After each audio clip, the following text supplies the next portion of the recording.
చెప్పు, నిన్నలోనే కూర్చుంటావా? గతాన్నే తలుచుకొని కుమిలిపోయి అక్కడక్కడే గందరగోళం అవుతావా? నువ్వు ఆత్మీయతలో దిగజారినా, భక్తిలో పడిపోయినా, నేను అంటున్నాను, ఓడిపోవటం తప్పు కాదు, కానీ ఓటమిలోనే కూర్చుండిపోవటం తప్పు. పడిపోవటం తప్పు కాదు, అడుగు జారింది పడ్డావు, పడ్డ దగ్గరే కూర్చోవటం తప్పు. మరేం చేయాలి? పడ్డవాడు తిరిగి లేవాలి. ఓడిపోయినవాడు ఏం చేయాలి? దేవుని శక్తి పొందుకొని దేవుని పాదాలు పట్టుకొని తిరిగి, దెబ్బ తిన్నోడు ఏం చేయాలి? దేవుని పాదాలు పట్టుకొని కొంచెం తేరుకొని తిరిగి దెబ్బ కొట్టాలి.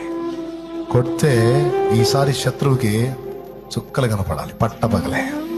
దేవునికి మహిమ కలుగును గాక.